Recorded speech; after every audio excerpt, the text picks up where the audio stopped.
Espacio. Hola, buenas madrugadas, son las 2:07, 1:07 en las Islas Canarias, hora de misterios aquí en Radio Nacional. Y es algo que ya comenzamos en directo desde el estudio 101 de la Casa de la Radio. Es un placer para todos nosotros estar aquí juntos hasta las 4, las 3 en las Islas Canarias.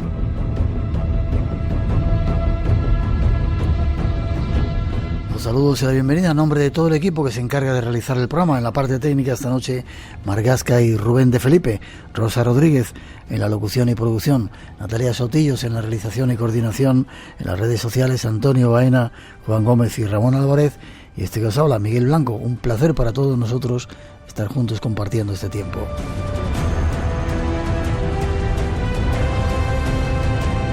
Abrimos redes sociales, hay como siempre 5 premios esperando vuestra participación.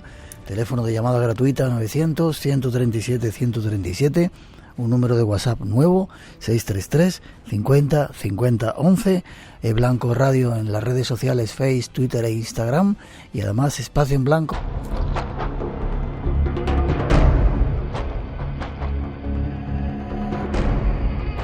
Esta noche os invitamos a un viaje por tierras desconocidas llenas de hielo y fuego. Están habitadas por pueblos ricos en leyendas, tradiciones, brujas, hechiceros y magos. Son los pueblos del norte, y si nos acompañas, podrás descubrir cómo era su vida, su magia, sus dioses y muchos otros enigmas. Seguiremos con más. No hace mucho tiempo le dedicamos un homenaje a su labor. Hoy queremos repetirlo, porque a los maestros hay que agradecerles que nos enseñaran los nuevos caminos para recorrer en este mundo del misterio.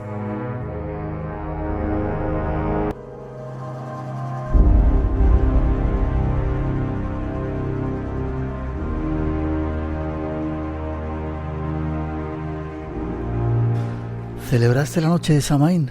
Pues supongo que no harías el Halloween tú, ¿no? Claro, bueno, en este caso sería el Alfblot, ¿no? Poniendo otro nombre más, porque ya... ¿Ya no es Samhain? Sí, es Samhain entre los celtas, pero siempre estamos hablando de las costumbres celtas, y son prácticamente paneuropeas. No solamente los celtas, también los romanos las celebraban, sobre todo el campesinado, los eslavos también, y los germanos también. Para ellos sería el Alfblot, el sacrificio a los elfos, sería más o menos la traducción. ¿Cómo nos han metido la fiesta esta de los Halloween, eh? De vuelta, me temo que viene de vuelta y viene, pues eso... Contaminada. Claro, convertida en sobre todo una mercadería. ¿A quién le viene bien? Pues evidentemente pues a las grandes tiendas, ¿no? A los grandes almacenes. Lo que se pierde es ese trasfondo mágico real en algunas ocasiones. Yo creo que está bien celebrarla, pero también eso, conocer muy bien cuál es su origen y que en realidad pues saber que no viene de allí, sino que ha ido allá y vuelve para acá, de alguna forma. Javier Arriz, nuestro invitado. Buenas noches. Buenas noches. Un placer que estés con nosotros de nuevo. ¿Químico? Físico. Físico. Es licenciado en Ciencias Físicas por la Universidad Complutense, en la especialidad de Física de la Tierra y el Cosmos. Siempre que leo esto que te presento me llama la atención. ¿Y eso? Pues nada, que cambiaron aquello de geofísica, que yo creo que es mucho más manejable y más de casa, más casero, pues pusieron esta cosa tan rimbombante, pero es que es la titulación. Sí. Que así lo tenemos. ¿Y eres profesor de informática? Sí. Has colaborado trabajando en redes y cosas de estas de este mundo virtual, extraño, y has escrito un último libro que se llama Magia y Religión Nórdicas. Uh-huh. ¿Por qué te interesan esas cosas de ahí arriba? De arriba, bueno, de muchos lugares. Cuando era pequeño tenía en casa diccionarios de estos enciclopédicos que ya no se ven. Como tenemos Google, pues ya no los tenemos. Pero antes eran esas pequeñas maravillas con montones de páginas en las que tenías de todo, claro. Ilustraciones. Y yo me perdía. Y era un niño al que le gustaba mucho leer y me perdía entre los libros. Y encontraba gente muy diversa, muy curiosa. Desde un tal Anubis, por ejemplo, más al este, hasta un tal Thor, hasta una tal Minerva. Y aquellas cosas me fascinaban. empezaba a buscar qué hijos tenían, de dónde procedían, a dónde iban, cuáles eran las cosas que habían hecho como dioses, etcétera, y pues yo fascinado por las mitologías prácticamente de todo el mundo. Algunas me llaman más la atención, no son como más viscerales y les tiene uno un especial cariño, pero vamos, todas me gustan. Estuvimos juntos en Egipto. ¿Te llamó la atención los dioses poderosos que hay allí en Egipto, que todavía parece que tienen fuerza? Claro, para mí es también una de las mitologías y de los panteones y de las culturas que me fascinan. Esa, la babilonia, mesopotámica, la nórdica y la céltica también, pero vamos, Egipto es la cuna de muchísimas cosas y por supuesto es un lugar, bueno, estar allí es inenarrable. Hay que estar, desde luego, si te gusta el tema, hay que estar, tienes que estar. Sentirlo, ¿verdad? Y sabes además que no has visto ni un 0,001%, o sea que es para estar en cada lugar al menos una semana. Yo me hubiera perdido, por ejemplo, en el Museo del Cairo, pues con un termo de café, día y noche por los pasillos, me hubieran dejado algún rinconcito para dormir unas horitas y seguir. Volveremos. Por supuesto. Javier Arries, nuestro invitado, 900-137-137 por si queréis preguntar. Nos vamos al norte de viaje, ¿vale? Tras esa introducción. Los vikingos vivían dispersos por todo el territorio del norte de Europa. Los romanos llamaban al frío y accidentado hogar de los nórdicos Escandinavia.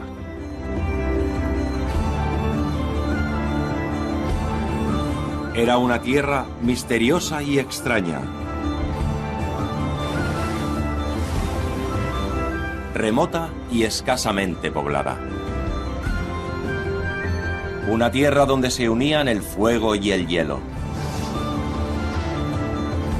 Indomables fuerzas de la naturaleza gobernaban esas tierras.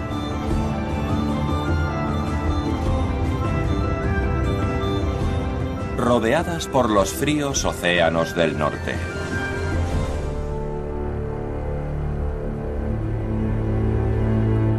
Conozcamos algo más de estos pueblos del norte. Se me ha olvidado saludar a los amigos que han venido a vernos. Bienvenidos de Alcalá de Henares. Pero cómo gusta esto, que estabais ahí con la música celta o de esta. No sé si hemos cometido algún error. Hablábamos de vikingos. ¿Son lo mismo los vikingos que los pueblos del norte, que los celtas, que los germanos? No, aclárame un poco eso. Habría que diferenciarlos. Por una parte, los vikingos forman parte de una época muy determinada. Cuando ya todos se habían asentado, todos los bárbaros, ¿no? Recordémonos aquellas lecciones de historia de cuando íbamos al cole, ¿no? La caída del Imperio Romano, y de repente hay una migración de pueblos impresionante que atraviesa toda Europa, que recorren kilómetros enteros desde sus lugares de origen, recorriendo prácticamente toda Europa. No solamente germanos, también gente de las estepas. Los alanos, por ejemplo, pues eran gente que no eran germánica, venían de las estepas, ¿no? Y bueno, pues hay un trasiego de pueblos por muchas razones.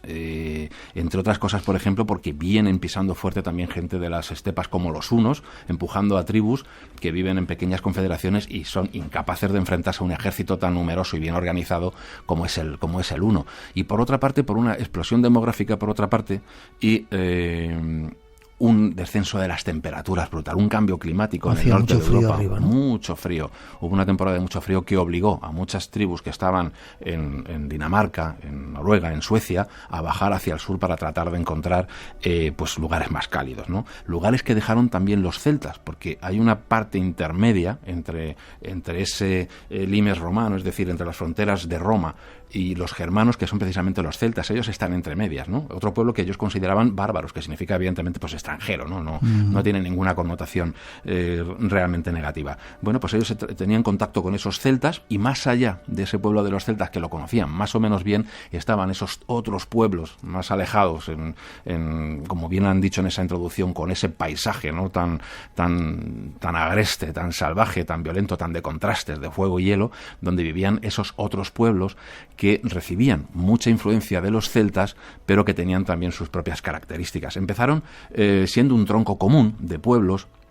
Eso es lo que se llaman los germanos. Los germanos, efectivamente. Nórdicos. Sí, en principio germanos, ¿no? Porque son, aunque ellos no se llamaban así, era como lo llamaron los romanos, pero eran esas tribus que estaban más allá del mundo celta. Y ahí empezaban, ¿qué cosas tenían en común? Pues tenían un lenguaje común. el protogermano. Es decir, había una especie de comunidad que empezó a destacar por tener una cultura propia, por tener un idioma propia de origen indoeuropeo, y a partir de ahí pues empiezan a dividirse en diferentes clanes. A partir de entonces empiezan a subir hacia Escandinavia, a ir hacia abajo en el continente, empiezan a crecer en número y también a dividirse esas lenguas. Ese protogermano empieza a dividirse en 3 grandes ramas: el nórdico, el germánico oriental y el occidental. El oriental ya no queda nada, lo hablaban los godos.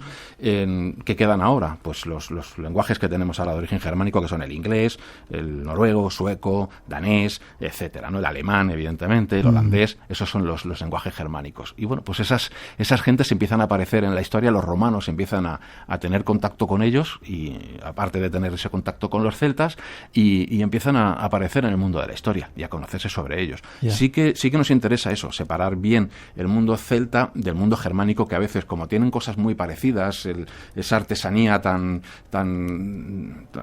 aficionada a lo natural, ¿no? Esas virutas, los símbolos también parecidos, los triskeliones, pues a veces se confunden. No, el mundo celta es un mundo aparte, que nace en esas culturas que son Hallstatt primero y Latén en el centro de Europa, que Latén daría lugar a lo que son la Galia, Galicia, nuestros gallegos, toda esa segunda oleada de celtas, y encima de ellos, más al norte, estaban estos otros pueblos que hablaban un idioma diferente y tenían una religiosidad similar, pero también con sus propias características, que son los germanos.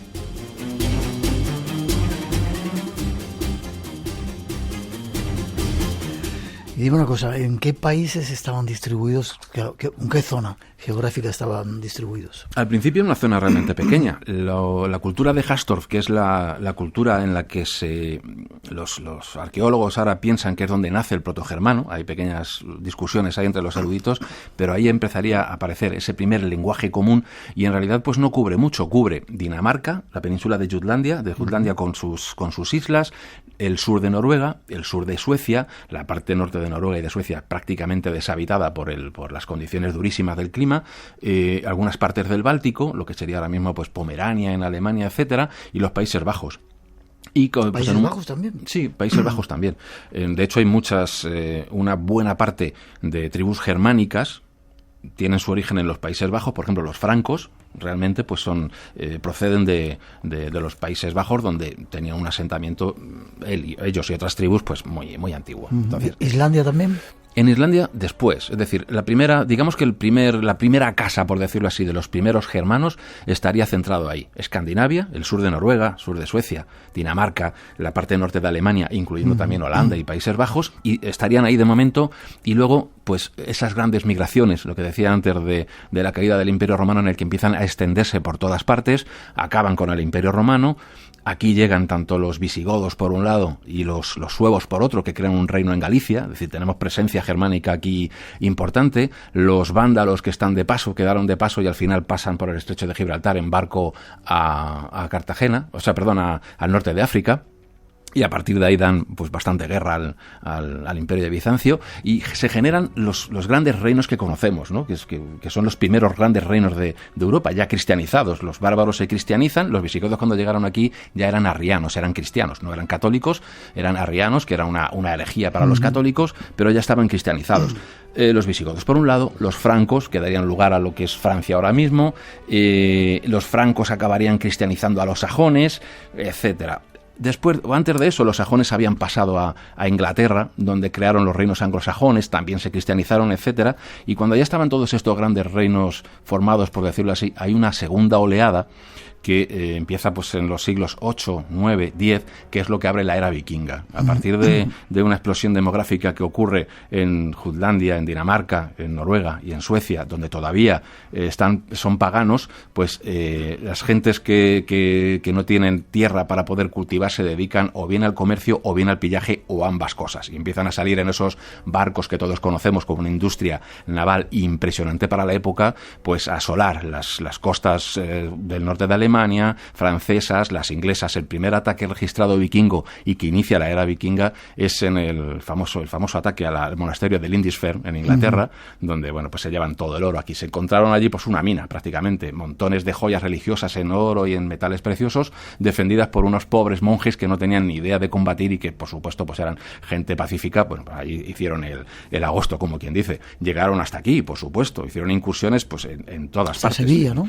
Claro, estuvieron en el Golfo de Vizcaya, en toda la cordillera, en toda la costa cantábrica, en Galicia estuvieron bastante tiempo, dieron bastante guerra, en las cercanías de Iria Flavia, Santiago de Compostela, costearon por el borde de Portugal, por el borde costero de Portugal, se metieron por el Guadalquivir y llegaron hasta Sevilla, donde el Califato de Córdoba tuvo que mandar un ejército para poder retenerlos, y allí se quedó, fíjate, cosa curiosa que tampoco se conoce mucho, lo cual la mayor parte del ejército que invadió esas zonas de Sevilla pudo huir al ver al ejército de Córdoba, que era pues bastante más numeroso, pero un grupo bastante importante quedó atrapado en una isla del Guadalquivir y a cambio de la paz se convirtieron al Islam y luego se convirtieron en familias de fabricantes de quesos. ¿Qué me dices? Sí, así que incluso pues hay comunidades que, por decirlo así, descienden de ellos. Llegaron hasta todo el Levante español también, hasta Italia, a muchas partes, es decir, estuvieron por todas partes. Esto, los vikingos que procedían generalmente de Dinamarca, sur de Noruega, etcétera, que eran lo que entendemos como piratas, ¿no?, que iban por ahí costeando. Uh-huh. Y desde Noruega hubo otra gente que fue hasta Occidente, y allí se encontraron con una isla en la que estaba habitada por unos pocos monjes irlandeses, que se llama Islandia, Isla de Hielo, que sería el nombre que le dieron. Fue colonizado por noruegos, y a partir de ahí llegarían hasta Groenlandia. Eric el Rojo, el famoso Eric el Rojo, descubrió Groenlandia, y su hijo Leif habría llegado ni más ni menos que a las costas americanas. Mucho antes de que llegara Colón. Efectivamente. Es decir, que tenemos muchas influencias de ellos por más de todo lo que este creemos. paso. Vale, ¿cómo vivían? Cuéntame brevemente. ¿Cómo estaban organizados? ¿Tribus? ¿Cómo vivían? Sí, claro. Antes de que se cristianizaran, y poco antes de la cristianización, había reyes ya, por ejemplo, en Noruega, en Suecia. Cuando se cristianizaron, pues empezaron a forjarse, ¿no?, esos grandes reinos como el reino visigodo, el reino franco, pero antes pues vivían en pequeñas tribus que formaban a su vez, eran pequeños grupos familiares. Nos tenemos que imaginar a pequeños grupos de familias que vivían en una casa grande, alrededor de la cual pues había una granja donde vivían pues del ganado, de la agricultura, etcétera. Habría a lo mejor algunos siervos haciendo labores de... ¿Había esclavos entonces? Muy pocos. La verdad es que la esclavitud se puso en vigor poco después de conocer a los romanos y en las luchas con los romanos. Cuando hubo ya luchas con los romanos, se llevaban a prisioneros romanos y los incorporaban, pero fíjate, no los tenían al servicio doméstico como ocurría en Roma, ¿no? Tú eras un patricio romano y tenías a tus esclavos dando vueltas por la casa, limpiándolo y dejándolo todo como la patena, y tú viviendo pues tan ricamente. Los germanos no. Los germanos les hacían vivir en casas aparte, y lo que hacían era que pudieran trabajar la tierra y les daban como una especie de diezmo, es decir, no estaban tan mal como podía estar un esclavo. Si tenía mal genio el patrón, por decirlo así, y se cargaba un esclavo, como era suyo, tampoco pasaba nada, pero no era algo habitual, no era un pueblo especialmente cruel con los siervos. Y fíjate algunas anécdotas de cronistas romanos, que cuando llegaban las legiones y llegaban a algunos de estos pueblos, algunos de estos poblados, se habían integrado tan bien estos siervos que procedían de Roma o de territorios romanos y estaban perfectamente romanizados cuando los atraparon como prisioneros de guerra, pues se escondían en los bosques para no volver, porque estaban allí pues viviendo, ya se habían acomodado perfectamente a su forma de vida y no vivían realmente como esclavos, sino que ellos tenían pues eso, trabajaban su tierra y sencillamente tenían que dar un pequeño diezmo al clan, ¿no?, que les tenía allí acogidos de alguna manera. Esos clanes pues o esos pequeños grupos familiares se agrupaban en clanes que vivían más o menos próximos, generalmente en las riberas de los ríos, y los clanes pues daban lugar a tribus que muchas veces se confederaban entre sí, y muchas veces cuando oímos hablar de las tribus de los francos o las tribus de los suevos o cosas por el estilo, en realidad eran confederaciones que estaban cambiando continuamente. En una serie de pueblos se unían entre sí con objetivos comunes, cuando no les interesaba se iban, deshacían la asociación y hacían otra. Por eso salen tantos millones y millones de pueblos germanos, ¿no?, en los anales de los, sobre todo los escritores romanos. Primeros datos de este viaje que estamos haciendo. Seguimos tratando de buscar la cosa más mágica o más misteriosa tras esa introducción.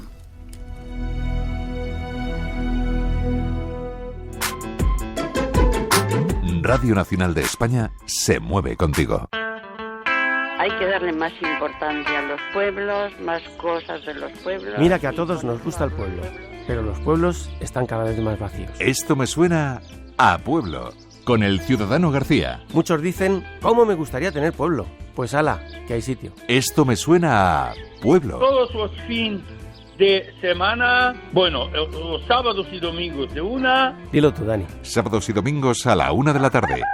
Mediodía en Canarias. Y recuerda, 2 trillones de átomos. Los domingos a las 4 de la madrugada. Radio Nacional de España.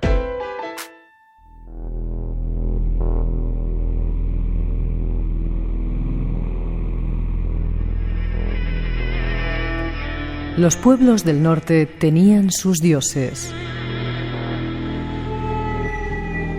Seres poderosos que dominaban la naturaleza y a sus gentes. Entre ellos estaban gigantes, enanos, bestias y dioses conforman el panteón vikingo. Los guerreros que mueren blandiendo la espada se ganan un lugar en Valhalla, un paraíso que ofrece una segunda vida llena de guerras y festines. Aquí, los dioses vikingos son mortales, se les puede tender emboscadas y pueden perder batallas.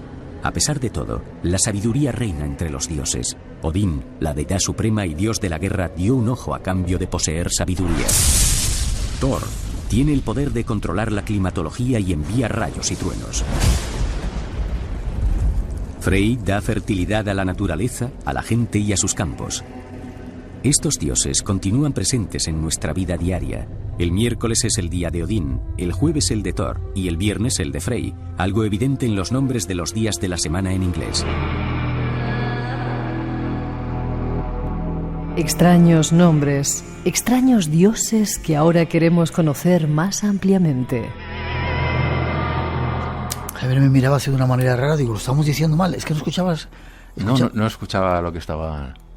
Me han secuestrado los elfos y me han llevado a un lugar. Vale, yo digo, es que igual estamos equivocando, estábamos dando dioses, nombres de dioses vikingos. No, es que no lo oía. Vale, ¿cuáles son los dioses más importantes del mundo nórdico? Pues fíjate, son realmente los que más conocemos son pues los de la época vikinga, porque no había una literatura entre ellos, pero después de que se cristianizaran, pues al poco después de esta cristianización más o menos leve en un principio, se escribieron historias, ¿no?, sobre los dioses, sobre todo en lo que se llama la Edda, que es una compilación de muchos relatos, muchas sagas también. Esa literatura islandesa nos hablan de ellos. Y tenemos, antes de esto, los registros de los romanos. Los romanos, en cuanto empiezan a aparecer con ellos, pues empiezan como hacían siempre, ¿no?, a estudiarles y un poco a ver qué tipo de costumbres tienen, qué dioses, etcétera. Bueno, pues los empiezan sobre todo a equipararlos con sus propios dioses. Ven a un tal Donar y lo equiparan con su Mercurio, ¿no?, porque es, perdón, con su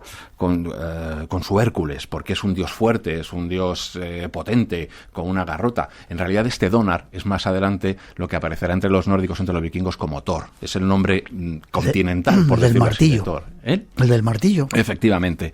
Y en algunos casos pues se le representaba también como una garrota, ¿no? Algunas tribus, por ejemplo, los romanos decían que llevaban una especie de garrota pendiente o colgante como símbolo de esa divinidad. Se encontraron también, por ejemplo, con otro que era Wotan, al cual los romanos clasificaron como su Mercurio, porque era sabio, era un dios sabio, etcétera, un dios de la comunicación, y bueno, pues ellos lo pusieron como eso, como Mercurio. Este Wotan, más adelante, pues daría, digamos que es la forma continental de decir el nombre de Odín, lo que los escandinavos llamarían Wotan, Woden, Odín, y ese sería el Odín, ¿no?, que ahora todos conocemos. Hay otra diosa que no sabemos muy bien quién es, quizás es lo que los vikingos llamaron Njord, una diosa Nerthus, una diosa muy curiosa, que es una diosa antigua y de la que pues en los textos ya posteriores pues no aparece mucho, aunque hay determinadas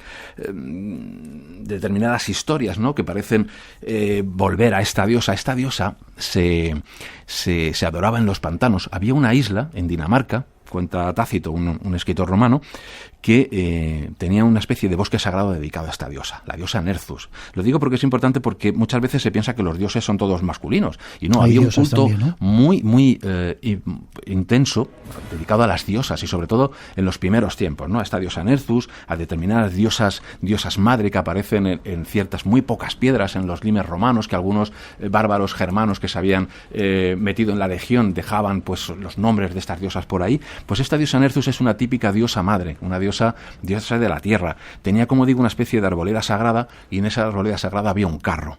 Curiosamente, en los restos arqueológicos que han encontrado los arqueólogos por ahí en muchos sitios, en pantanos de Dinamarca, aparecen como ofrenda carros votivos, carros dedicados al sol. ¿Carros llevados por animales? Efectivamente, en este caso era 2 bueyes, era un carro sagrado, y había en algún momento dado, el sacerdote que se encargaba de aquello pensaba o creía sentir que la diosa había bajado y estaba encima del carro y quería darse una vuelta entre los hombres. Entonces se movía él con el carro, con sus 2 bueyes, y dejaba ir a los bueyes por donde quisiera. Ese carro iba por los diferentes poblados y allí donde aparecía era una fiesta, nadie discutía, no se podía llevar armas y era una alegría porque la diosa estaba pasando por allí y traía prosperidad y felicidad tanto a los dioses como al ganado, etcétera. Y pues iba pasando por allí hasta que decidía regresar de su paseo, volvía de nuevo a su lago sagrado. Y aquí viene la parte más fea, la gente que ayudaba a llevarla en el carro, etcétera, no el sacerdote principal, pero digamos que algunos sacerdotes menores o quizás siervos, por decirlo así, pues eran ahogados porque se suponía que la diosa se hundía en el pantano que había al lado de la arboleda sagrada y se llevaba a esos fieles como seguidores más allá, ¿no? De hecho, han aparecido muchos cuerpos sacrificados en algunas turberas en Dinamarca, donde pues se les han encontrado pues como correas de cuero en el cuello, etcétera, señal de que han sido ofrendados de alguna manera a las divinidades. Esta es una de las diosas más antiguas que no aparece. Lo comento porque no es el típico dios nórdico o vikingo que nos podemos encontrar. Del resto, pues si quieres hablamos. Odín, por supuesto, es considerado como el padre de los dioses, es el más sabio, el que tiene la voz cantante prioritaria en los mundos de los dioses. Sobre todo es un dios de sabiduría. Fíjate que su gusto por la sabiduría que incluso da un ojo por conseguirla. Y esto nos habla de una cosa importante, ¿no? Algo que creían ellos, y es que la sabiduría cuesta y tiene un sacrificio, que no se da nada por nada, que si quieres sabiduría tienes que conseguirla por ti mismo. Él fue para conseguir esta sabiduría a un pozo donde vivía un pariente suyo, el gigante Mimir, y ese pozo se supone que contiene el agua de la sabiduría. Bueno, pues Mimir le dijo que si quería beber de su pozo debía dejar como prenda su ojo izquierdo. Odín estaba tan interesado en ser sabio que se extrajo su ojo, lo dejó dentro y ahí permanece supuestamente dentro del pozo de Mimir, y así fue como obtuvo la sabiduría. El ojo que le queda es el sol y el ojo que está en el pozo es la luna, según la mitología. Qué bonito. ¿Y el Valhalla qué era? El Valhalla era precisamente pues una de las zonas dentro del mundo de los dioses, una región en la que pues presidía Odín. Valhalla era el palacio donde vive Odín. Se puede traducir algo así como Valhalla, la sala de los muertos, la sala del combate, la sala de los muertos. ¿Y por qué? Porque aparte de ser un dios sabio y con muchos rasgos chamánicos, muchos rasgos chamánicos, Odín es también un dios de la guerra, es un dios fuerte. Tiene una lanza mágica que es Gungnir. Allí donde la lanza, pues te puedes echar a temblar porque siempre acierta. O sea, no eches a correr porque te va a dar. Es un dios de la fuerza, de la valentía, del valor, de la guerra también, y a él van a parar, a ese enorme salón del Valhalla, a ese enorme lugar, van a parar la mitad de los guerreros muertos en combate. ¿Solo la mitad? Solo la mitad. ¿Por qué? Pues ahora te diré por qué. Los Einherjar, que es como se llama los caídos en combate, pues eso, caen luchando, y por un lado las valquirias, hijas de Odín, criaturas, mujeres mitológicas, a las cuales se les dice muchas veces como hijas de Odín, se las califica como hijas de Odín, van escogiendo a los mejores guerreros y esos que caen se los llevan al Valhalla. ¿Para qué? Habrá un combate final, habrá una especie de apocalipsis nórdico, por decirlo así, salvando las distancias, ¿no?, mitológicas entre unos mitos y otros, pero habrá una especie de apocalipsis y los Einherjar van a tener su papel ahí, serán los que combatan junto a Odín contra las fuerzas del caos, por decirlo así. Y sí, la otra mitad se los llevaba la diosa Freya. que curiosamente era una diosa de la fertilidad, una diosa amable, es la diosa del amor. De hecho, a ella le está dedicada en los países nórdicos el día del viernes. Para nosotros viernes en realidad viene de Venus, es el día de Venus. Allí es el día de Freya, que es un poco el símil entre la diosa del amor latina y la diosa del amor nórdica. Bueno, pues Freya es una diosa del amor, es una diosa a cuya morada, todos los dioses tienen una morada, van a ir los enamorados, las mujeres también, es el palacio al que van las mujeres también cuando mueren. Pero Freya también se lleva a la mitad de los muertos de combate, se los repartió con Odín. Eso es algo curioso, hay muchos puntos bastante misteriosos en la mitología nórdica que te dan que pensar, ¿no? Esa diosa del amor tiene derecho a la mitad de los muertos en combate. Yo no sé cómo se los lleva porque ella no tiene valquirias. Sí tiene un montón de dísir, de diosas asociadas, pero generalmente son diosas muy amables, diosas asociadas a la sanación, al conocimiento de las hierbas medicinales, o sea, absolutamente nada que ver con las valquirias, que más que sanar, lo que hacen es dar garrotazos a diestro y siniestro. De hecho, tienen nombres, algunas de ellas, pues realmente terribles, ¿no? Como furia, ira, choque de los escudos, estrépito del combate, punta de lanza, cosas por el estilo. Tienen unos nombrecitos que ya echa para atrás. Te felicitan desde San Gil, en Colombia, y también nos están escuchando en Westport, en Irlanda, y te mandan saludos. 900-137-137, primeros datos de estos dioses. Vamos a seguir entrando en ese mundo mágico de leyendas de estos pueblos del norte tras esa introducción. Espacio en Blanco. Cada madrugada de sábado a domingo, la magia del misterio te espera en Radio Nacional de España.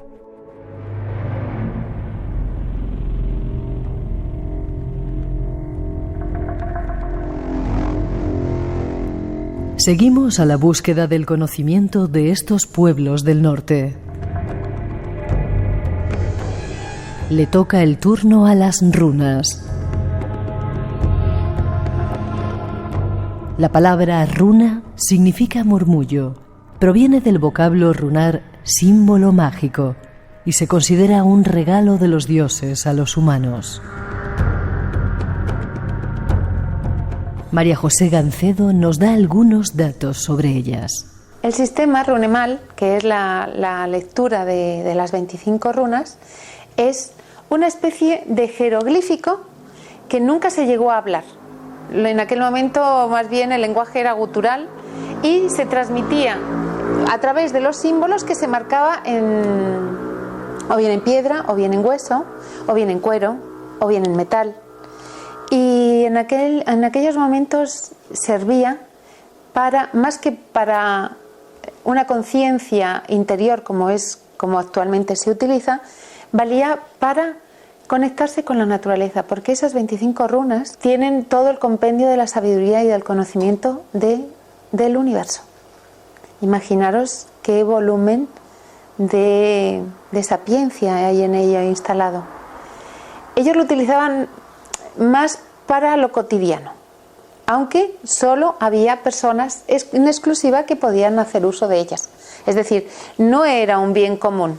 Podían disfrutarlo todos, pero las personas que se dedicaban a ello eran exclusivas y además solo podía trascender dentro de la familia a los primogénitos. Eran los elegidos para poder transferir esa información. Normalmente eran mujeres y curiosamente. Y el mayor uso que se hacía de ellas era normalmente en base a la guerra. Las runas y su significado es nuestro siguiente campo de investigación. He visto, Javier, que ponías así la cara, pero déjame que diga una cosita. En Argentina, David Caballero dice: me gusta este doctor en física que sabe de religiones del mundo antiguo. Yo soy doctor en química y me gusta mucho la egiptología en general. Te están llenando de piropos. ¿Por qué decías que... Bueno, primero, las runas, ¿de dónde surgen? Luego vamos matizando lo que decían. Vale, a ver, bueno, pues es algo que todavía está en discusión. Es decir, a ver, en principio aparecen las primeras runas que se conocen, aparecen en el siglo I, aunque hay algunos especialistas que dicen que no, que serían en el siglo II. ¿Por qué? Porque las primeras letras conocidas, supuestamente en rúnico, aparecen en un peine y son... ¿En un peine? En un peine, una palabra que probablemente designa al propio peine, y no está muy claro si son etruscas o runas. Están ahí los eruditos divididos, ¿no? En qué son. En cualquier caso, pues es probable que salgan, sí, más o menos en torno al siglo I, por contacto con la gente de Retia, de lo que sería la rética entre los romanos, es decir, los Alpes, hacia el sur, hacia Milán, etcétera. Esa zona, antes de que fuera conquistada por los romanos, pues estaban por allí. Los celtas, Mediolanum, de hecho, es una Milán. Mediolanum es una ciudad de ascendencia celta, absolutamente. Era el centro del mundo para los celtos, es lo que significa Milán. Uh-huh. Y bueno, pues toda esa zona pues está llena de tribus de diferente calado. Están por un lado los celtas, están por otro lado gente de Retia, los vénetos, es decir, una serie de tribus con lenguajes bastante parecidos y costumbres muy parecidas, posiblemente también porque hay muchos intercambios culturales. Más que venir del etrusco, proceder del etrusco, probablemente las tribus germánicas que estaban por allí cerca, en ese limes, en esa frontera, en el sur de los dominios de las tribus germánicas y que estaban en contacto con estos pueblos, pues aprendieron que se podían grabar signos que representaban a letras y ellos mismos desarrollaron un alfabeto que sería el rúnico, ¿no? Y que tiene mucho que ver, más que con el latino, con el etrusco, con cierto lenguaje helrético que tiene pues parecidos muy curiosos, ¿no? ¿Para qué servía? ¿Para adivinar? Que es un poco la idea que tenemos. ¿Era un método para conocer el futuro? Pues tenemos pocos datos. A ver, te cuento, hay una cosa que nos dice Tácito, en el siglo I, estamos hablando del siglo I, Tácito, que es un geógrafo e historiador romano, nos cuenta que por eso ponía cara, tanto las mujeres como los hombres las habrían utilizado. Y de hecho en las sagas son muchísimos los Vitki, los hombres que practican las runas. Lo que nos dice Tácito, lo que nos cuenta Tácito es lo siguiente: para determinadas cosas importantes, los jefes de familia, por decirlo así, para cosas de la casa, pues hacían un rito que consistía en cortar unas ramas de madera e inscribían determinados signos en ellas, nos dice Tácito. Miraban al cielo antes de usarlas, miraban con los brazos hacia arriba, quizá invocando, pues supuestamente, o así Tácito lo interpreta, como una invocación a los dioses para recibir esa inspiración, y luego de cada grupo de 3 de esas ramas que arrojaban al azar, no sabemos muy bien cómo, pero seguramente sería al azar, recogía una de cada grupo de 3, ¿no? Y sacaba conclusiones como si fuera pues la voluntad de los dioses o lo que iba a ocurrir. Era una cosa que les preocupaba muchísimo a los germanos, el interpretar los vaticinios, interpretar lo que los dioses nos tenían reservado. El destino para ellos era un concepto súper complejo. Eso por un lado. Cuando aparecen las runas y empezamos a verlas realmente, aparte de lo que nos cuenta Tácito y otros romanos, él no menciona la palabra runas, pero se parece mucho a cómo se usan las runas actualmente en la adivinación y en cómo aparece en sagas posteriores el uso de esos determinados objetos para echarlas y obtener pues un sistema de adivinación. Vaya. Las encontramos en todo tipo de objetos caseros, en piedras para conmemorar la muerte de un amigo, de un padre, de un esposo, de una esposa, de un hijo, de una hija, sobre todo en Escandinavia. Hay piedras conmemorativas en las que se ha grabado una conmemoración. No tenemos textos, es decir, ellos no utilizaban el alfabeto rúnico para escribir libros como lo hacía, por ejemplo, un escritor romano o un escritor griego, que hacía pues libros de extensión y podían contar ellos su historia. Nunca se les ocurrió a ningún germano, posteriormente así, una vez que se cristianizaron, pues muchos hicieron crónicas de su tribu, de su pueblo, de su reino, pero no se les ocurrió utilizar las runas para hacer libros contando la historia. Tenían una tradición oral. Por eso lo poco que sabemos es lo que podemos sacar de los yacimientos arqueológicos. Tenían un uso práctico, por un lado. Por ejemplo, tú podías usarlas para comunicar algo secreto. En un ejército, por ejemplo, le pasabas un objeto con runas pues para indicar algún tipo de órdenes, etcétera, pero también sabemos que se utilizaban para la magia y que eran algo muy importante en este sentido.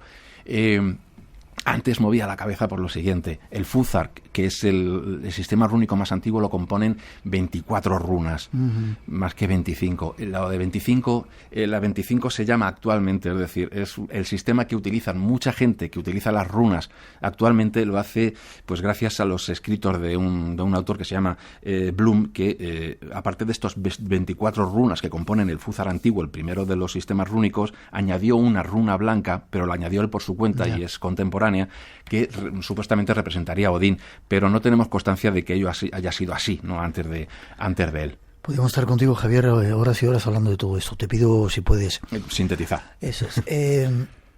Runas de la cerveza, ¿qué es eso? Runas de la cerveza, pues importante porque sabes que la cerveza y la hidromiel, ¿no?, que era también el símbolo de la poesía, el hidromiel, hay un mito precioso acerca de cómo se obtiene el hidromiel, luego si quieres, si hay tiempo lo comentamos, pero la cerveza era muy importante, ¿no?, porque los banquetes, el celebrar, pues era muy importante para ellos, ¿no? Tenía un punto sagrado, ¿no?, el hecho de poder compartir con los dioses, y si se libaba también a los dioses, compartir con los hombres, con los compañeros, y el hecho de compartir la bebida con los dioses. Bueno, pues muchas veces esa cerveza podía venir envenenada. Bueno, pues había unas runas para la cerveza, en las que tú utilizabas las runas para saber si la cerveza estaba envenenada.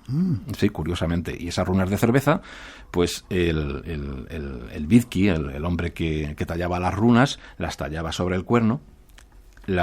Además se pintaba unas runas náudiz en las uñas. La runa náudiz es una runa que significa necesidad, aflicción, pena, cosas bastante feas. Y supuestamente, pues con eso, supuestamente el veneno desaparecía o el cuenco se rompía. Hay una saga, la saga de Egil Skallagrímson. Egil Skallagrímson es un vikingo que aparte tiene conocimientos, también es un berserker, uno de estos guerreros que entraba en un estado de furia, que lo había heredado de su padre y de su abuelo, pero también era un hombre que conocía las runas, y mucho y muy bien, por lo que nos dice la saga. Y en una ocasión pensó que su anfitrión, que no le tenía mucho aprecio, quería invitarlo, y estaba allí también en el salón de cerveza y le pasaron la cerveza. Pues él hizo eso, cogió las runas, las escribió. Las runas siempre se utilizan del mismo modo. Una vez que las escribes tienes que pintarlas con tu sangre, o sangre de algún sacrificio, pero generalmente la tuya. Sí, para que sean válidas. La sangre es lo que tiene el poder vital que las convierte en algo vivo, por decirlo así. Se pintó esas náudice en las uñas, y el cuerno en el que estaba la cerveza pues estalló, y así fue como supo que querían envenenarle. Qué curioso. Dicen desde un lugar donde vamos a ir dentro de poco, Quito, Ecuador, aprendiendo muchísimo con ese experto. Sandra Ortiz te lo dice. Tendrás que venir otra vez para seguir hablando del asunto. Cuando queráis. Seguimos adelante porque hay tantos aspectos que queremos tocar. Detrás de esa introducción creo que nos vamos a hablar de magia, que es lo que nos interesa esta noche.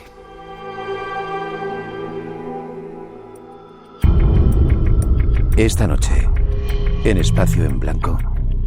Llega un momento en que tanto Freixedo como los jesuitas separan sus caminos. Los propios jesuitas le piden a Freixedo que redacte un documento diciendo que Freixedo es dueño de sus ideas, que ellos no le pueden decir a Freixedo lo que tiene que decir, pero en ese momento hay que separar caminos, porque aquello no puede seguir pasando por las presiones que estaban sucediendo. Esto se mezcla en una serie de años con un encuentro ovni, quiero recordar, que tiene el propio Freixedo, y aquello le cambia completamente los esquemas.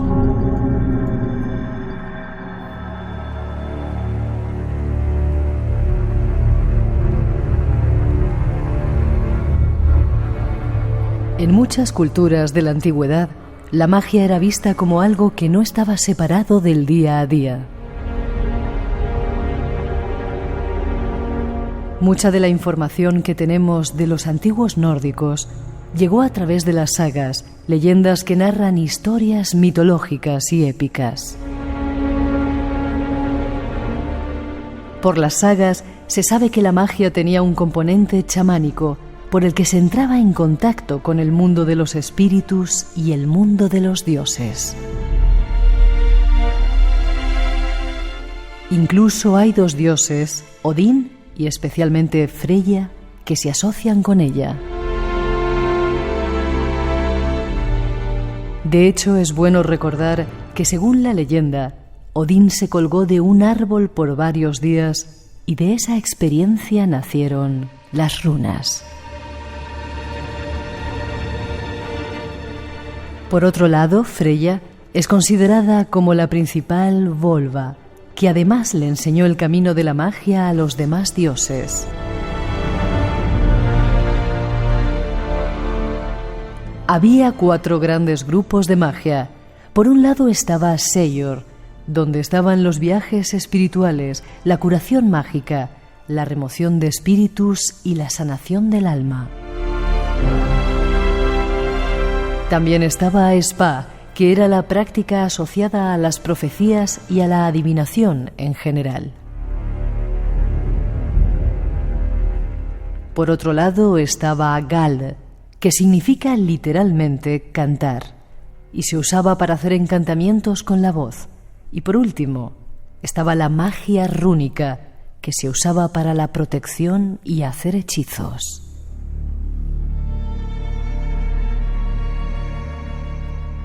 La magia en el pueblo nórdico. Conozcamos algo más de ella.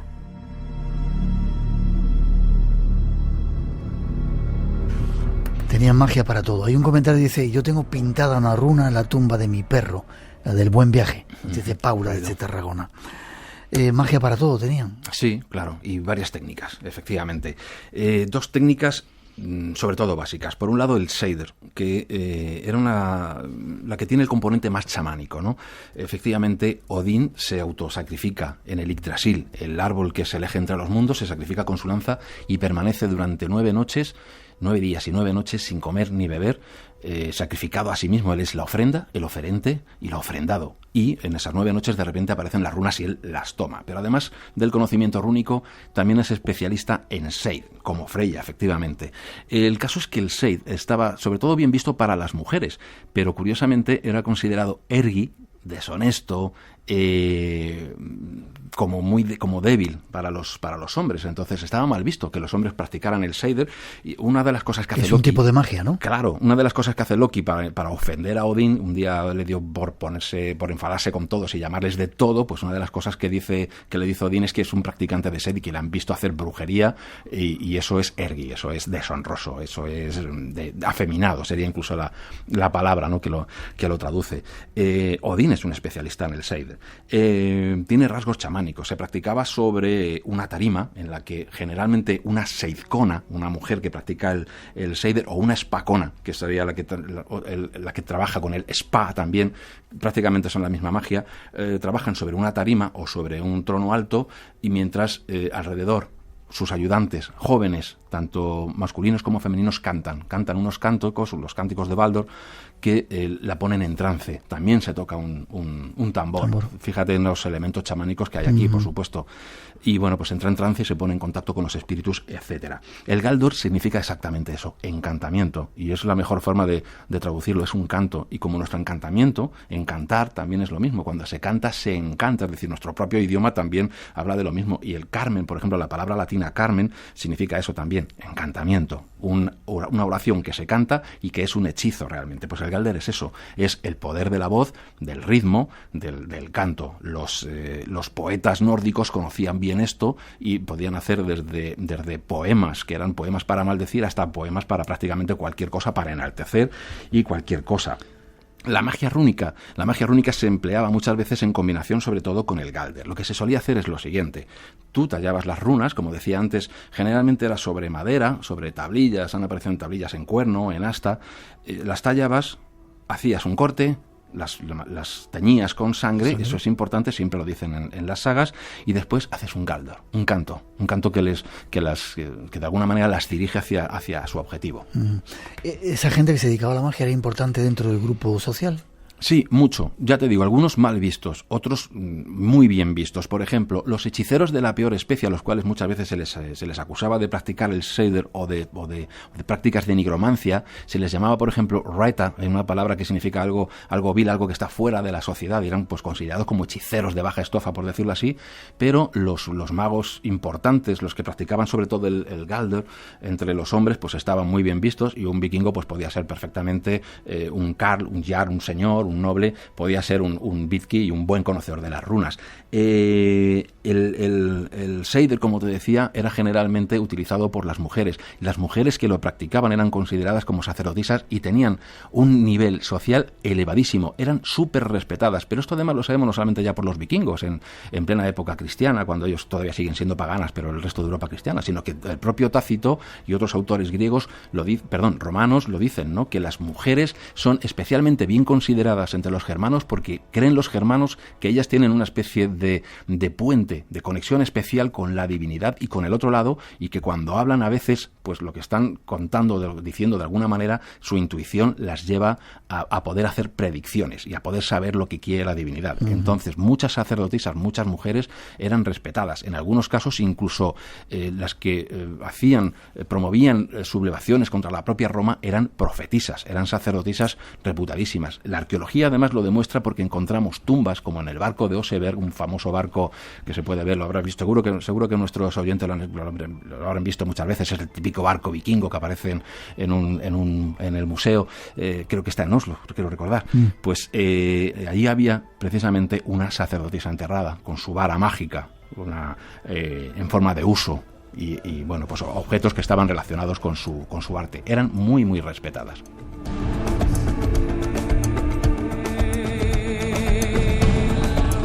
Desde Bilbao preguntan si utilizaban amuletos para protegerse o de maleficios y si tenían algún ritual cuando entraban en guerra. Pero te dejo la preguntita, la respondes después, ¿vale? Correcto. Porque esta música dice que nos tenemos que ir marchando, que llegan las noticias. Las noticias de las 3, las 2 en las Islas Canarias. Vamos a hacer una mínima pausa, después vienen las volvas, que serían las brujas en esa tradición que estamos hablando esta noche, y un homenaje, volvemos a hacer un homenaje al maestro que se nos ha ido, a Salvador Freixedo, eso y más información. 900-137-137 nuestro teléfono, pues si queréis intervenir, enseguida regresamos, no os vayáis, hay mucho más espacio en blanco esta noche.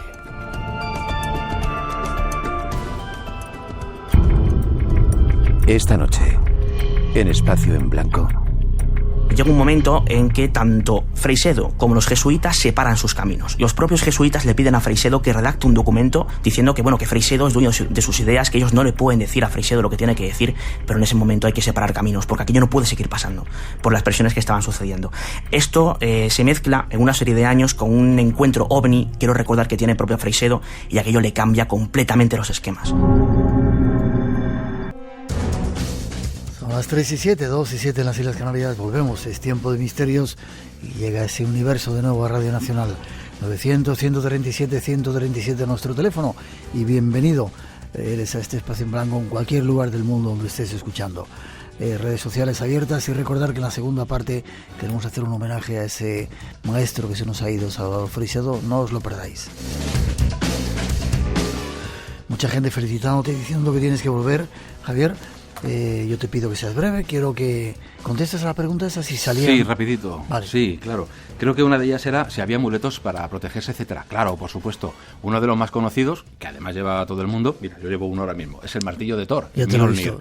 Claro, es símbolo del trueno y es un símbolo protector, ¿no? Que, pues, contra el mal. El martillo es lo que utiliza Odín para acabar con los gigantes, que son representaciones de las fuerzas del caos. Otro ejemplito, por ejemplo, hay muchísimos en la arqueología, pero apareció un trozo de cráneo en Ribe, en la ciudad de Ribe, y pues tenía una inscripción rúnica y tenía un agujero para llevarlo colgado. ¿El cráneo? Un trocito de cráneo. No habían sacrificado a nadie.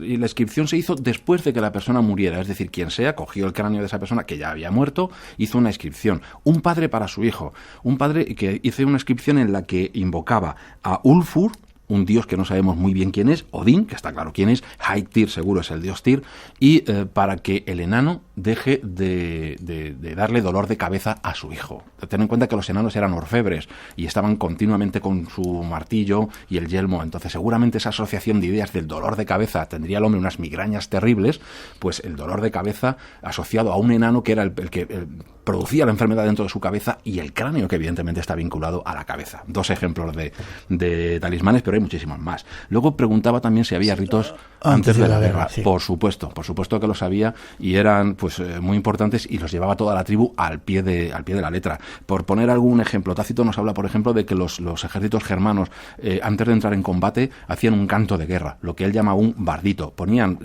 su escudo delante de la boca para que la voz saliera todavía más grave, más profunda, y hacían un canto que debería sonar pues absolutamente horrísono en medio del campo de batalla, cuya función era, por un lado, atemorizar de manera mágica al enemigo, no solamente por el estruendo y la voz en sí, sino que también tendría ese efecto mágico de atemorizar al enemigo y de saber quién iba a ganar o perder, porque dependiendo de cómo salía la combinación de voces, ellos mismos podían pensar que pues lo llevamos muy mal, vamos a ser los que pierdan. O sea, se utilizaba también como un rito adivinatorio. Qué curioso. Nos queda un último aspecto que queremos tocar esta noche, que tiene que ver con las brujas, que las llamaban de otra manera, ya veréis. Las nórdicas, las volvas. Como la mayoría de pueblos del mundo, los nórdicos también tuvieron sus propias brujas. Enraizadas directamente con la mitología escandinava, tuvieron su lugar en su sociedad hasta la llegada del cristianismo. Las volvas actuaron como chamanes y sacerdotisas para las tribus nórdicas y germánicas precristianas. También se las llamaba witch, y de esta palabra deriva la denominación inglesa para las brujas, witch. El chamanismo de las volvas estaba basado en la magia rúnica y se consideraba que era cosa de mujeres. Pocas veces había hombres que lo practicaran y si lo hacían, se les consideraba afeminados. Solían ser mujeres mayores sin lazos familiares, con ayudantes más jóvenes y que viajaban por todo el territorio ayudando a quien se lo pidiera con su magia, sus visiones y sus profecías. Volva significa literalmente que lleva la vara o que lleva un bastón mágico, y este es el principal atributo de la bruja nórdica. Las brujas nórdicas. Nuestro invitado nos da más datos. Volvas, qué nombre tan curioso, ¿eh? Sí, la volva, sí, también llamada bala. Y efectivamente es la que lleva el cayado, no un cayado cualquiera, es el Seidstaff, la vara del Seid. Antes hablamos de esa magia del Seid. Bueno, pues ellas eran especialistas en esta técnica mágica, ¿no? Generalmente se traduce como brujas, pero quizás es mejor decirlas, pues eso, videntes o sacerdotisas, porque no eran consideradas como brujas, no tenían ningún tipo de elemento despectivo. Negativo, ¿no? Claro, y pues prácticamente hemos hablado de ellas antes, cuando también se las conocía como Seidkona, mujeres que practican el Seid y eran sacerdotisas. Fíjate, es muy importante la forma del cayado, porque esa vara mágica tenía forma de uso, de rueca para hilar, y es que ellas anudaban y desanudaban el destino, y de alguna forma estaban conectadas con las Nornas, las tres mujeres divinas que presidían el destino de todas las cosas, incluidas los dioses, pasado, presente y futuro. Ellas hacían y deshacían, tenían el poder de ver, y hay una descripción preciosa en la saga de Eirik el Rojo de la llegada de una de estas mujeres súper respetada a una granja en un año en el que hay una hambruna terrible, y la llaman, ella viene con ese séquito efectivamente de ayudantes, la tratan pues de maravilla, y cuando tiene lugar la sesión encima de ese estrado, porque esta magia se practica encima de un estrado, de una silla alta, pues ella dice, después de que se realice una serie de cantos, ahora sí, esto está lleno de espíritus. Ahora os puedo contar lo que va a ocurrir. Y entonces les cuenta que la hambruna va a pasar, efectivamente pasa, y todos los que están en la granja pues la consultan, ¿no?, acerca de sus propias cosas, y ella las va contestando. Estas mujeres iban de manera itinerante, de granja en granja, y pues eran llamadas, ¿no?, por unos y por otros, y eran pues respetadas como sacerdotisas. ¿Tomaban algún tipo de planta de poder para entrar en contacto con los espíritus, con sus otros mundos? No lo sabemos, no tenemos constancia de ello, pero claro, algunas de ellas, por ejemplo, estaban próximas, las Fala o las Volva, que estuvieran próximas al mundo lapón, posiblemente aprendían de ellos algunas de sus técnicas, y los chamanes lapones, los chamanes sami, pues toman, por ejemplo, pues alucinógenos como la famosa manita muscaria, ¿no?, que incluso algunos dicen que sería también la que proporcionaba ese trance violento e iracundo a los berserker, a esos guerreros furiosos. ¿Qué queda de todo ello, terminando? Te emplazo para que vuelvas, lo está diciendo un montón de gente, para ampliar este tema. ¿Qué queda de todo ello? ¿Hitler recogió un poco toda esa historia o me equivoco? Claro, sí, hubo un movimiento en el siglo XIX, nace a partir del romanticismo, es el Volkisch, ¿no?, en el que mucha gente pues empieza a mirar no tanto a la cultura clásica como a la propia. Es un movimiento romántico que empieza como romántico, pero acaba convirtiéndose casi siempre en un nacionalismo demasiado exacerbado, que acaba pues en lo que conocemos ya, ¿no?, en el Partido Nacional Socialista y en una cosa antisemítica terrible, pero fueron también recogidas desde el punto de vista esotérico y ocultista por mucha gente próxima a estas corrientes Volkisch, que de alguna manera en algunos casos también tergiversaron un poco las runas. Por ejemplo, Guido von List creó un sistema rúnico, el Armanen, que se parece al sistema rúnico original, el Futhar vikingo, pero que no es igual que él, y tiene pues está relacionado, mezclado con sus propias visiones, etcétera. Aparte de esto, aparte de estas cosas, en la actualidad hay muchísima gente, muchos grupos que están intentando retirar toda esta carga ideológica y volver a recuperar tal como era, volviendo a las fuentes, volviendo a las sagas, pues la magia y la religiosidad no dedicatoria todo en uno, la religiosidad sobre todo, y dentro de ellos pues hay gente que practica el Seid y practica el Galder con las fuentes que tenemos, y bueno, pues son muchos. Incluso hay una iglesia oficial que es Asatru, que comenzó en Islandia, pero la tenemos reconocida también aquí en España. Pues, una comunidad odinista, que es como, tienen varias denominaciones, odinistas, wotanistas en el continente, que es el nombre de Odín entre los alemanes, Heathens, que son paganos, sería la traducción de paganos, y bueno, pues la comunidad está muy viva, y hay mucha gente pues enamorada de las runas como sistema de conocimiento y sistema de adivinación, es decir, está a la orden del día, como quien dice.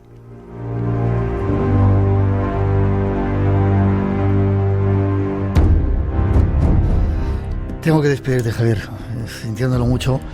El tiempo, ya sabes, en la radio... Por supuesto. Siempre. Forma de contacto contigo. Bueno, primero, quien quiera saber más, ahí está el libro, ¿no? Que menos mal que te has cortado, porque ¿cuántas páginas tenías escritas? Pues iba ya por las 590 y pico hasta que la editorial me dio un toquecito. Dijo, para, ¿no? Sí. Puedes escribir toda una enciclopedia hablando de los pueblos del norte. Sí, eso que tenía pensado hablar de celtas y de nórdicos, pero dije, no, cada uno requiere su propio texto. Magia y religión nórdica, si queréis saber más algo de estos pueblos, que estamos mucho más relacionados con ellos de lo que creíamos. ¿Tienes página web? Sí, tienes una página web. Sí, hay una página web donde además dejo articulillos también que complementan lo que pueda decir en el libro, arries.es, y bueno, pues en Facebook también es fácil encontrarme. Buscando por Javier Arries, pues me van a encontrar rápido y siempre contesto. Cuando puedo, me parece de rigor y de razón contestar a todo el mundo. Muchas gracias por haber estado, un placer haber estado contigo, que sigamos viajes. Bien, vamos a ello, siempre en viaje, exactamente. Gracias.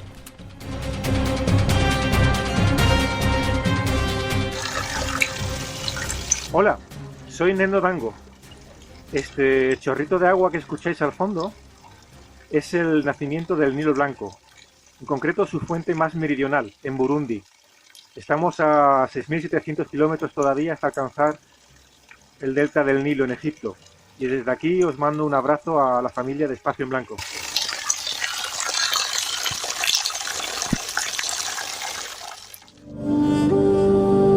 Atrévete a emprender un viaje hacia lo desconocido con Espacio en Blanco, en Radio Nacional de España, con Miguel Blanco.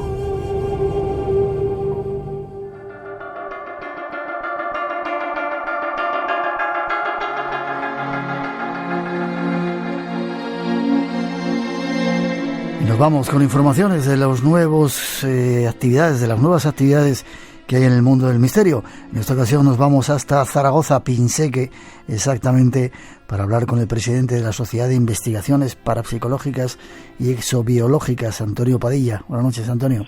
Buenas noches, Miguel. Esto es el SIPE, ¿no? Sociedad de Investigaciones Parapsicológicas y Exobiológicas. Sí, es un nombre un poco especial. Sí. ¿Cuánto tiempo lleváis? Porque ya hace años que vamos hablando con vosotros. En la sociedad me refiero, en principio. La sociedad pues llevará unos 15 años, más o menos. 15 años. ¿Y investigáis solamente en vuestra zona, en la comunidad de Aragón, o vais más lejos? No, investigamos únicamente por la zona. Por la zona. Vale. Aragón, prácticamente. Y casi cada año, alrededor de estas fechas, organizáis un congreso, 12º Congreso Encuentro de Enigmas de la Ciencia. Sí, esta ocasión es el 12º en Pinseque. Uh-huh. Hemos hecho algún congreso también en Zaragoza capital, pero hace unos años lo realizamos en esta población. Pinseque. Está muy cerquita de Zaragoza, ¿verdad? Sí, está a unos 18 kilómetros más o menos, muy cerquita. Vale, cuéntame, ¿cuándo será para ir invitando a nuestros oyentes a que se acerquen por ahí a conoceros y a conocer esa zona tan increíble de nuestro país? Sí, mira, será el sábado día 9 de noviembre, a lo largo de todo el día. Tenemos 6 ponentes. Y entonces empezaremos a las 10 y acabaremos sobre las 8:30, 9 aproximadamente. Con parada para comer, ¿no? Eso es, por supuesto. Lo bueno también de este congreso es que es solidario y no hay que pagar dinero, pero sí otra cosa, ¿no? Sí, es una entrada solidaria, normalmente alimentos no perecederos que luego gestiona y distribuye Cruz Roja. Vale. O sea que por lo menos pedimos, si queréis entrar en el congreso, 1 kilo de comida no perecedera. Si eso puede ser más de 1 kilo, mucho mejor, ¿verdad? Mucho mejor. Día 9 de noviembre, a lo largo de todo el día, sábado, en Pinseque, que es la Casa de Cultura. ¿Y quién va a estar dando charlas en esta ocasión? Sí, mira, en esta ocasión te lo voy a decir por el orden de intervención. Abriremos con Carlos Ollés, que nos hablará de Aragón Sobrenatural. Luego tendremos a Sergio Solsona, que es un investigador de Valencia, que nos hablará sobre el Grial. Seguiremos con un veterano, Carlos Bogdanis, que nos hablará sobre la hipnosis. Una puerta al más allá y una terapia dimensional, el título. Sí. Después vais a comer un ratito y luego a las 4... Vamos a comer y a las 4 retomaremos con José Antonio Caravaca, que nos hablará sobre la teoría de la distorsión. Una nueva visión del fenómeno OVNI. Eso es.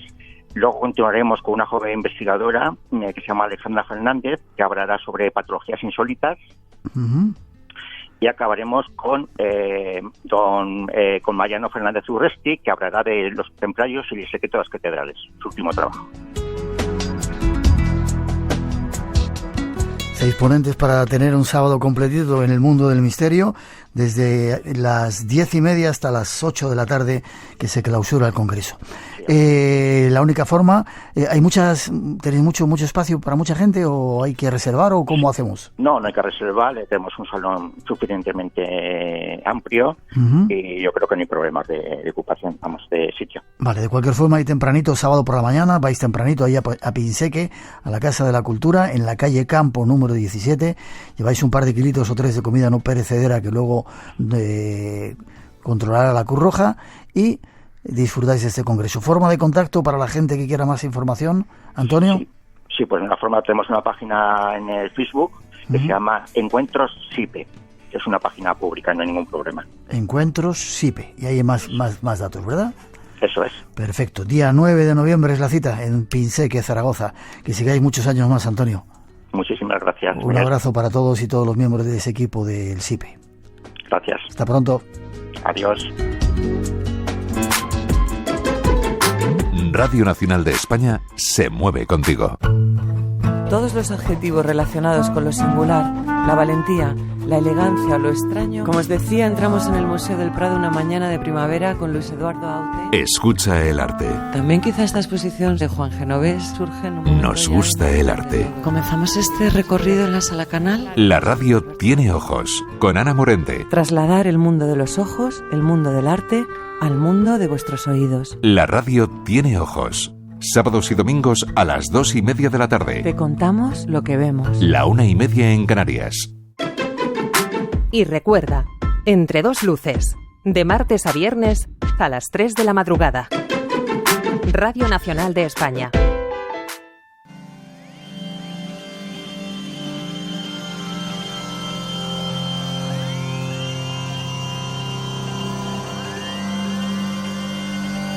Tres y 22, 2 y 22 en las Islas Canarias. Seguimos adelante después de esa información de esa actividad en Pinseque, en Aragón. Recordar también, nosotros tenemos otra en el otro lado de España, en Belme de la Moraleda, la semana que viene. Y ahora vamos con algo que ya hicimos en su día, con un maestro que se nos fue. Vamos a dejarnos traquetear por Salvador Freixedo.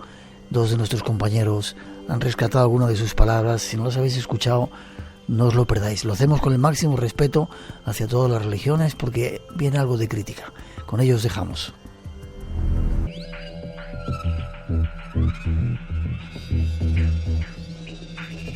Ahí está esa introducción que nos da algunos datos de este personaje que esta noche queremos renombrar aquí en el Espacio en Blanco.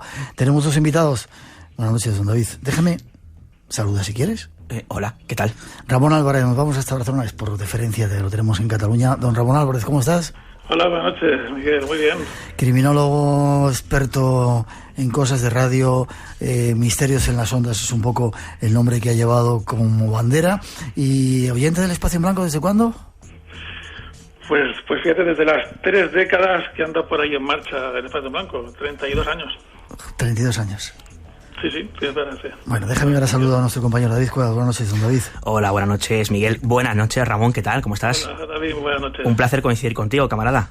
Igualmente. Compañero del Espacio en Blanco, periodista también, y ha estado metido en numerosas aventuras del Espacio en Blanco. Déjame, Ramón, que te pregunte, y a ti antes, después, David, para que prepares algunos datos, ¿qué significaba para ti, o qué ha significado para ti Salvador Freixedo? Caramba, pues, ¿qué te puedo decir yo de Salvador Freixedo?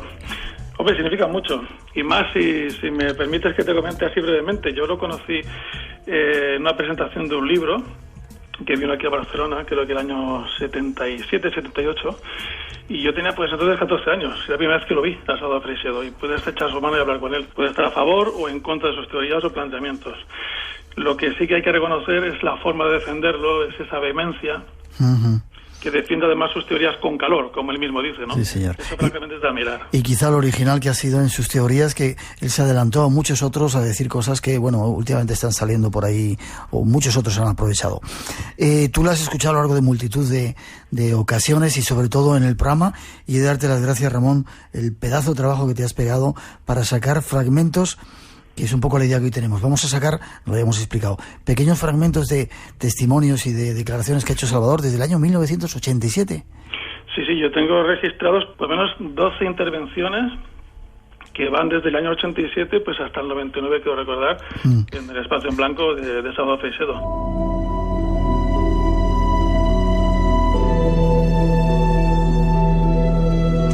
Ramón, nos vamos contigo.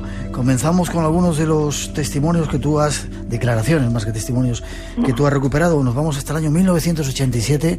Yo no sé si era una de las primeras veces, porque yo no tengo memoria para esto, que Salvador Freixedo venía al Espacio en Blanco, por el cual ha pasado muchas veces. ¿Y de qué es el testimonio, las declaraciones? Pues sí, efectivamente, como bien dices, creo yo también recordar, creo que fue, si no la primera, de las primeras que aparecen en el Espacio en Blanco del año 87, pues entre ellas, en este caso, es un corte en el que él habla sobre el éxodo de los israelitas y el éxodo de los aztecas o los mexicas, ¿no? Freixedo nos habla pues de lo rencoroso y vengativo, ¿no?, que hay entre Yahvé y Yahvé de los aztecas, ¿no? Sí, que no sé cómo se dice el nombre. Casi nada ese nombre. Es muy curioso porque Salvador Freixedo ha escrito libros sobre extraterrestres por un lado y otros sobre la Iglesia, ¿verdad? Exacto, sobre la Iglesia, sobre extraterrestres, sobre la parapsicología. Yo precisamente, como comentaba David, yo lo conocí en el 77, ahora recordaba bien, cuando presentaba su libro Parapsicología y Religión.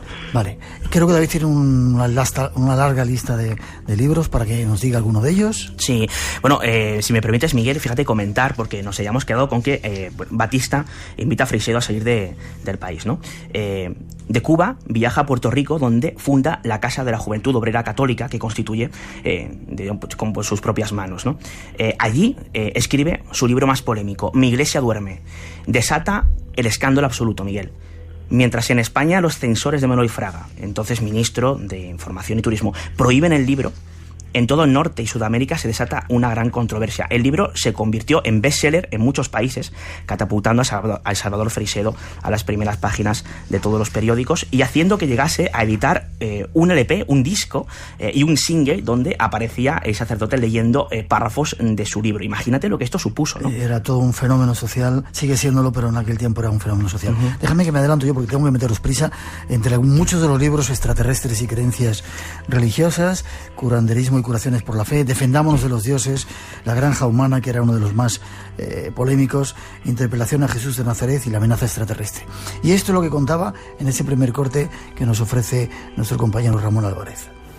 En el libro Defendámonos de los dioses, yo pongo el paralelo asombroso que hay entre aquel éxodo de los israelitas y el éxodo de los aztecas. Se parece en muchísimas cosas. El de los aztecas, en cierta manera, fue mucho peor porque duró 123 años, me parece, y caminaron mucho más terreno que los otros. Y Huitzilopochtli, que era el Yahvé de ellos, tenía tan malas pulgas como Yahvé, era tan malcriado como Yahvé, era tan vengativo y tan rencoroso como Yahvé, y por eso no puede ser hasta que fuera el mismo. Yo no tengo ni la menor idea, no me extrañaría que fuera el mismo, pero debe haber muchos Yahvés por ahí, porque los pueblos en general son prohijados por una entidad de estas. Y los traen, los llevan, los dominan. Hay dioses que, por ejemplo, a una tribu africana tienen su dios, y ese es el que se les presenta. En el vudú se da mucho eso. Y se les presenta y les habla y les dice y los ayuda. Ayuda, como decía una señora hace poco que oí por ahí, o una de las locutoras de aquí, entre comillas. Ellos dan a lo suyo siempre. A los hombres ayudamos a los animales, sí, ojo, y les damos de comer y les llevamos a los veterinarios, pero acabamos comiéndolos. Eso no hay duda. ¿Entiendes? Y lo mismo hacen estas entidades. Eso es lo que contaba en esa primera intervención, como siempre cáustico, sulfúrico, como él decía en algunos sitios. Déjame que diga, Ramón, antes de que sigas, que estamos haciendo esta recopilación con el máximo respeto hacia la religión cristiana, absolutamente, que no queremos que se nos enfaden, que son declaraciones de un sacerdote que, bueno, tiene su punto de vista, pero que ha hecho que mucha gente avanzara en este mundo. ¿Te parece? Sin ninguna duda, desde luego. Vamos con la segunda de esas declaraciones. Hablaba de cristianismo también, de 1987, ¿verdad? Exacto. En este siguiente corte también trataba un poco el tema sobre su libro Defendámonos de los dioses, y también aquí pues habla del cristianismo. Todas las religiones, a la larga, todas, incluido el cristianismo, le han hecho un año terrible a la humanidad. La humanidad no ha hecho más que pelearse y pelearse y pelearse. ¿Por qué? Hasta ahora por ideas religiosas. Y está la historia para probarlo. Y dentro del cristianismo, el cristianismo ha dado leña santa, eso sí, porque era cristiano, pero ha dado leña en el mundo entero de una manera tremenda. Y entonces entre los cristianos nos hemos degollado. Yo quisiera tener aquí a 10 teólogos o al señor cardenal de Madrid a que me refutara eso. Los cristianos nos hemos degollado unos a otros en Europa. Lo que pasa es que la mayor parte no sabe nada de esto. Y los que lo saben se lo callan. Pero yo le diría a cualquiera, si es que a lo mejor ni lo saben siquiera, porque yo también, que fui un santo padre jesuita durante muchos años, y también estas cosas nadie sabía nada de eso. Pero yo le preguntaría a uno, mire, ¿quiénes fueron los por ejemplo, los anabatistas? ¿Quiénes fueron los cátaros? ¿Quiénes fueron los valdenses? Pues fueron una gente que adoraba a Jesucristo con más fervor que los adoraban los romanos, diríamos, los papas de Roma. Y como no lo adoraban como ellos querían o no seguían la pauta de ellos, pues fueron aniquilados, pero aniquilados.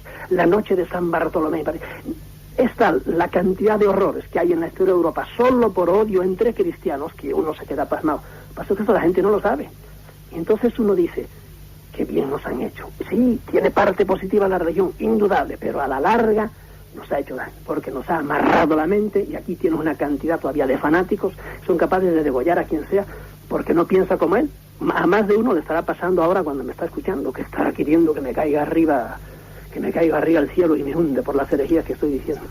Qué vehemente que era hablando de todo esto, ¿verdad? Es tremendo, lo de Salvador Freixedo. De verdad, yo no había escuchado estos cortes. Yo agradezco a Ramón porque, recopilando información suya, lo cierto es que cuando yo hablaba con él era mucho menos beligerante con la Iglesia. Fíjate qué curioso, Ramón, desde la década de los 50, su posición crítica con las posturas de la Iglesia Católica y la publicación de los libros que antes comentábamos, le conducen a la cárcel. Exacto. A la cárcel. Fue en 1970, aparece en Venezuela su libro Amor, Sexo, Noviazgo, Matrimonio, Hijos. 5 realidades en evolución, mitos religiosos en las relaciones humanas. Ese era el título del libro. Por influencias episcopales, el Partido Social Cristiano en el poder lo metió en la cárcel y posteriormente lo expulsa del país. Sí, señor. Y no solamente eso, sino que fue amonestado por la Santa Sede, pero el pueblo se echó a las calles, pancartas en mano, para defender al jesuita que se atrevió a enfrentarse a Roma y denunciar los casos de injusticia social en el seno de la Iglesia. Yo eso lo pude ver y era un escándalo tremendo, y Salvador Freixedo, un ídolo de multitudes, no solamente porque defendía de esa manera al pueblo, sino por todas las cosas que contaba. Ramón, os meto prisa a los dos, tenemos más testimonios. Ahora sí hablamos ya de extraterrestres, entidades que quieren que peleemos, dicen, refiriéndose a los dioses y a los extraterrestres, ¿no? Exacto, también comentaba siempre, y yo no sé si eso David lo podrá corroborar, pero siempre también ha estado comentando eso y diciendo pues que hay dioses que quieren que, más lo decía así, que guerreemos, que peleemos, ¿no? Y que algunas entidades están o que nos usan o que vienen a romper la armonía humana, ¿no? Viene a decir. Vamos a escuchar a esas entidades que quieren que nos peleemos. Otra declaración cáustica de Salvador Freixedo, que levantaba ampollas. El reino vegetal usa al reino mineral, porque está encima de él y le chupa a la tierra, le chupa todos los nutrientes que tiene. Pero es que el reino vegetal es usado por el reino animal. La vaca se come a la lechuga, pero es que a la vaca se la come el león. En el mismo reino hay todavía diferencias, y nosotros usamos a los animales. Hay veces que este uso conlleva el ayudar. A mí me gusta mi perrito y lo quiero y lo tengo en casa y lo mismo, y lloro cuando se me muere, ¿verdad? En cambio, hay veces que el uso conlleva en la destrucción. Por ejemplo, yo tengo una granja de conejos que los trato muy bien hasta que llega el momento de sacrificar conejos, porque vivo de eso. Y no me los como porque reviento, pero se los vendo a alguien. De modo que estas entidades nos usan, pero como son variadísimas, algunas que son las de las que menos tenemos que preocuparnos, tratan de ayudar a la humanidad. Para mí son las menos. el que te trata de ayudar está lejos, ¿verdad? Y tú lo haces de una manera genérica, porque parece que hay una ley cósmica, es no interferir. De los que tenemos que defendernos son de los desgraciados que interfieren constantemente. Vuelvo otra vez al ejemplo de los animales. El animal salvaje que está en el bosque, si ve a un hombre, lo mejor que debe hacer es huir de él, porque aquel hombre viene a llevárselo, o a cazarlo, o a meterlo en una jaula y tenerlo en su casa, pero de otra manera viene a fastidiarlo. Por lo tanto, hay entidades de estas que son las que interfieren en nuestra vida, que tenemos que huir de ellas. ¿Por qué? Porque vienen a romper la armonía humana.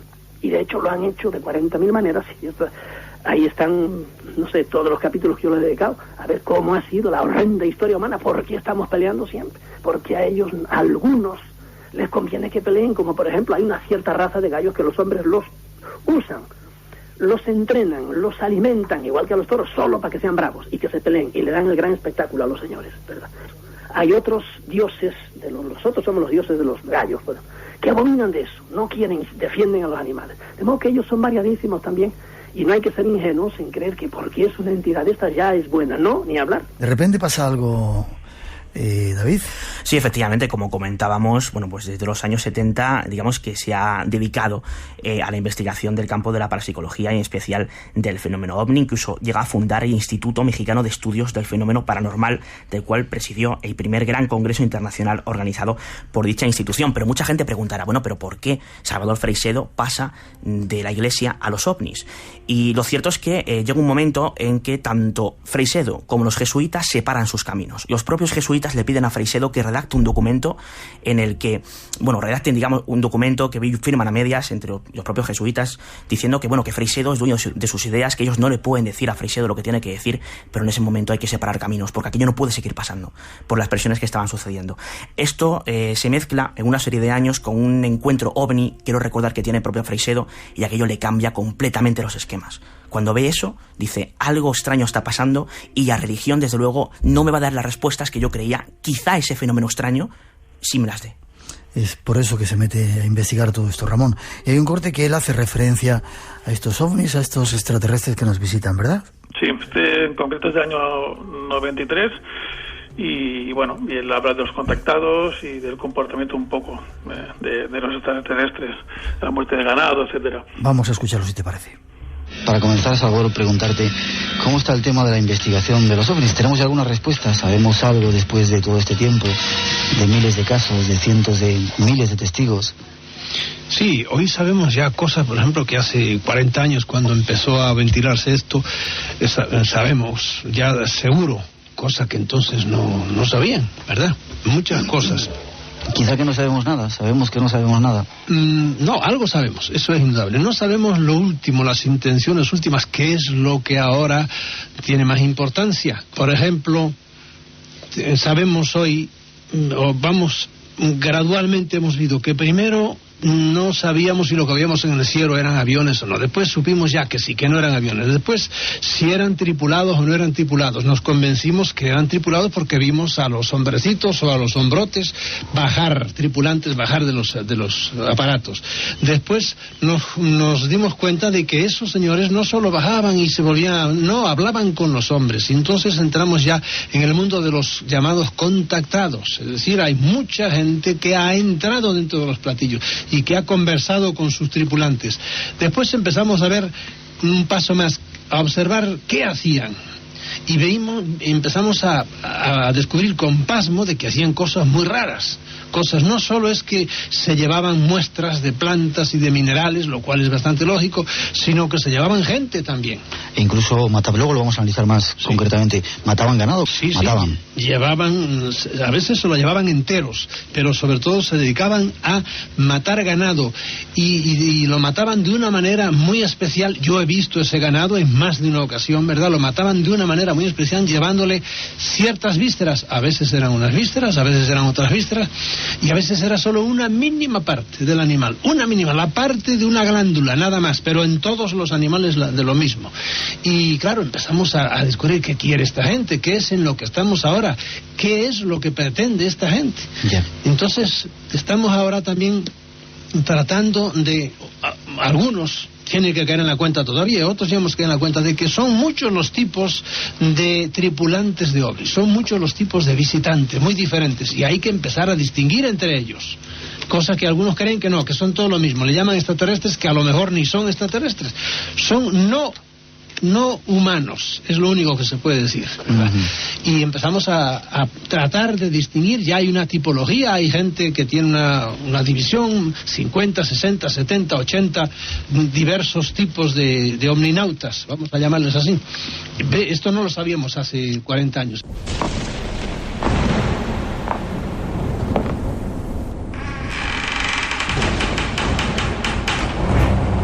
Nunca se sabe quién está al otro lado. Espacio en Blanco. Tu cita con el misterio. En Radio Nacional. Con Miguel Blanco. Conecta con nosotros. Ramón, las voces como se nos oyen, ¿no? Hay que decir que estos son documentos que tú has digitalizado de cintas cassette que tienen ya 30 años, ¿no? Sí, la mayoría de ellas tienen 30 y más, y entonces es complicado de poder reparar, ¿no? Y de poder... Bueno, pero por lo menos bueno, a pesar de la voz que a mí me salía y la que le sale a Salvador, esas voces de que yo parecemos pitufines, pero por lo menos se entiende que lo que queremos es el mensaje. Hay una pregunta que yo siempre le he hecho a Salvador Freixedo cada vez que he estado con él, ¿no? Le decía, y tú sacas aquí un corte que lo aclara, le preguntaba si tenía mala leche. Fijaros lo que nos decía. En principio, antes de entrar en la introducción que tenemos preparada, Salvador, hay mucha gente que te critica, sobre todo últimamente, y dicen que tienes muy mala leche. ¿Por qué tienes tan mala leche? Hombre, de la leche se pueden hacer 40.000 cosas. Hay cosas de la leche, por ejemplo, leche condensada, no es leche natural. La leche, hay 1000 cantidades de quesos que saben divinamente bien. Algunos huelen hasta incluso apestosos por ahí, pero cuestan carísimos. De modo que manejar ese elemento de la naturaleza no está mal. Yo tengo mala leche con los que tengo que tenerla, con los demás. Tengo mi corazón abierto para todo el mundo. Pero eso sí, como hay que en este mundo hay mucha gente que viene con la espada en la boca, ¿verdad? Y a veces se presentan como amigos y como, qué sé yo, como corderos y por detrás te critican. A esos yo no les tengo respeto ninguno. Ni miedo tampoco. También tienes mala leche con los extraterrestres, te metes mucho con ellos. Mala leche. Pero bueno, de esa mala leche se sacaban cosas buenas, como él decía. Hablamos del sacerdocio de Freixedo, es otro de los cortes que tú has seleccionado. ¿De qué año es esto? ¿Lo tienes a mano? Sí, este es del año 89. 1989. Hace unos años ya. Sí, él siempre ha estado vinculado con el sacerdocio y mucha gente le preguntaba, y yo se lo he preguntado muchas veces en las entrevistas, ¿no? Si él seguía siendo sacerdote. Fijaros lo que nos contaba. A mí, Salvador, me están llegando telepáticamente unas preguntas. ¿Tú eres sacerdote o has dejado de serlo ya? El sacerdocio no se quita, según dicen los teólogos. Hay 3 sacramentos que imprimen carácter, es decir, que no se pueden borrar, aunque tú quieras. Uno de ellos es el bautismo, una vez que estás bautizado estás. Otro de ellos es el sacerdocio. Y te dicen, eres sacerdote y se te condenas en el infierno, seguirás siendo sacerdote. Eso es lo que dice la teología. Yo, como no creo en un infierno, pues me salvé de eso, figúrate. De modo que el sacerdocio sigue. La Iglesia me obliga a mí en determinadas ocasiones a ejercer el sacerdocio, todavía. ¿Tú todo esto que dices es porque te han tratado mal o algo? No, a mí me han tratado... Me quisieron tratar mal, pero yo le agradezco muchísimo. Es como alguien que está dormido en un incendio y le pegaron un trompazo que le rompieron una costilla, pero gracias a eso despertó y se salvó. Entonces a mí, con una suspensión que me dieron por mi libro Mi Iglesia Duerme, yo empecé a pensar, a caer en la cuenta de que había muchas cosas que no casaban. Ahora, lo que yo mismo me pasmo es cómo por tantos años, y tengo mi explicación, yo trabajaba honestamente y trabajaba mucho y no cuestionaba mi fe, que es lo que le pasa a muchos cristianos. No se cuestiona la fe. Mire, todo el mundo puede estar equivocado, pero yo no estoy equivocado. Eso es una cosa que es tremendo, es el fanatismo religioso así. Todo el mundo se puede equivocar, pero lo mío nada. Voy a investigar a los maometanos, voy a investigar al hinduismo, a estudiar todo, pero lo mío ni lo toco ni lo pienso. Y no, la fe hay que pensarla también. No queremos escandalizar con estas declaraciones de Salvador Freixedo, son suyas, están hechas con el máximo respeto hacia todas las religiones. ¿Queréis decir algo, David? Sí, una de las facetas más desconocidas de Salvador Freixedo es que es un gran experto en religiones comparadas. Es uno de sus grandes temas, es un dato que mucha gente no conoce. Vale, seguimos adelante con nuestras declaraciones. Se le sigue preguntando si él creía en Dios o no creía en Dios. Ese es otro de los cortes que ha sacado, ¿verdad, Ramón? Y otro corte que no quiero comentar mucho porque es también breve, pero que también pertenece a lo que comentabas antes. Son casi 30 años ahora de editar, ¿no? Y también se nota el trabajo tan bueno que ha hecho la otra grande que es Natalia, sin duda. Vamos con ese otro testimonio de declaración acerca de si creía o no creía en Dios, o cree o no cree en Dios, Salvador Freixedo. ¿Crees en algún Dios? Mi Dios no es el Dios mezquino y cicatero y vengativo y terrible que nos presenta el Pentateuco. ¿Cómo es tu Dios entonces? Es muy difícil de explicar. Mi Dios es una inteligencia, mi Dios es algo que no lo puede comprender mi mente. ¿Cómo tú puedes comprender, qué sé yo, la teoría de la relatividad? Sí, pues no, pues una cantidad de cosas ahí. Y eso conlleva pues que eso tiene detrás de sí pues todo el mecanismo, diríamos, de la física del mundo. No lo podemos comprender a Dios. Lo que tenemos que hacer entonces es tratarlo con más respeto y no estarlo traqueteando, haciéndole que si hago los 9 primeros viernes ya me tiene que dar el cielo. Pero Señor, vuelvo a decir, ¿y qué va a hacer con los chinos, que son 1.000 millones de personas? Traqueteando es otra de las palabras que utilizaba. ¿Qué fuerza tiene eso? Y para hablar de fenómeno ovni, además, si los traquetean, no es una de las clásicas de Freixedo. Ramón, sé que te tienes que marchar a pesar de las horas que son, que tienes otras obligaciones. Un último corte si quieres y te dejamos libre, ¿te parece? Genial, genial. Hablaba también incluso de experiencias que él mismo había vivido en su Puerto Rico, donde había pasado algunas temporadas, aunque él es gallego, estaba muy relacionado con Latinoamérica, y ahí parece que ser que hablaba de animales mutilados, ¿no? Es un corte que... ¿De qué año es este corte? Pues del 87 es este. 87. Él habla de animales mutilados y que además ha sido testigo, nada menos, ¿sabes? De haber visto o investigado este tipo de animales. Vamos a escucharlo. Hay otra cosa que hacen que hemos hablado de ella, animales mutilados. No vamos a insistir en el asunto, se saben ya de muchos casos. Eso quiere decir que yo los he visto, yo lo he estudiado la cosa, yo le he sacado fotografías, yo se las he pasado a otra gente y además he visto las heridas precisas que tienen, absolutamente. Y cómo les llevan, por ejemplo, los genitales a los machos y cómo le llevan los genitales a las hembras, hasta dentro, como si fuera con un láser limpiamente, sin dejar resto alguno. He visto, por ejemplo, algún ganso perfectamente como suelen ser los gansos blancos que son inmaculados, que tenía una herida en el cuello y no tenía gota de sangre, ni dentro ni fuera en las plumas, nada, absolutamente. Se habían sacado toda la sangre. Toda, absolutamente, que es lo que hacen siempre. Pueden llevarle esta víscera o la otra víscera, pero siempre le llevan toda la sangre. Esto era, David, lo que contaba, pues eso, desde los años 87, 70 y tantos, Salvador Freixedo. Y también has hecho un trabajo de recopilación de toda esa larga entrevista, o entrevistas que le has hecho, sacar pedacitos pequeñitos. Déjame que hablemos de Niveles OVNI, ¿verdad? Que decía que es el primer corte que tú tienes preparado. Antes de nada, decir una cosa que comentaba esto al principio, ¿no? Estas teorías que han surgido en los últimos 5 años de la exopolítica, que tan populares se han hecho, que reptilianos, que si extraterrestres, invasores, todo esto, ya lo venía diciendo Freixedo hace 30 y 40 años. 30 años. Y hay mucha gente que eso no lo sabe, o hay mucha gente que eso lo olvida. Y es importantísimo eso. Efectivamente, bueno, pues hace, como decíamos, muy poquito tiempo, le preguntábamos muchas cosas, ¿no? Y una de ellas es, bueno, pues por sus teorías, un poco su resumen. Él leía una especie de comunicado que quería leernos, que había hecho para otros compañeros, también lo compartía con nosotros. Vamos a escucharlo dividido en 3 partes, y la primera de ellas, bueno, pues él habla de los 2 niveles que tiene, ante todo, el fenómeno OVNI. Y el fenómeno OVNI hay 2 niveles: el material y visible y el inmaterial e invisible. El material es el de la infinita casuística en la que hemos estado entretenidos 50 años y en que muchos siguen todavía muy entretenidos. Segundo, el inmaterial es mucho más importante y es el que tiene que ver con la mente y el espíritu, es decir, con la religión y con la alta política. Ya tenemos ahí al extraterrestre. ¿Qué hacemos con él? Segundo, ¿qué rayos quiere él? Tercero, ¿qué ha hecho él durante miles de años que sabemos que llevan aquí? ¿Qué ha hecho él? Yo por lo menos estoy seguro que es cierto. ¿Y por qué seguro? Porque lo he tenido adelante, porque me he hartado de verlos y de sufrirlos. Bueno, yo tengo amigos que estarían vivos si no hubieran estado metidos en esto. Él los había visto y los había sufrido. Es tremendo. Vamos a ver lo que nos decía de ese alimento de los dioses. Somos alimento de los dioses. Eso hace años que lo digo. Y como hay muchos tipos de dioses, se alimentan de maneras muy diferentes. El alimento de algunos es psíquico, inmaterial, digamos que eléctrico y hasta puramente espiritual. El odio, el rencor, el dolor que se materializan en las guerras que las hemos tenido todavía, les hemos dado alimento de eso a todo lo más.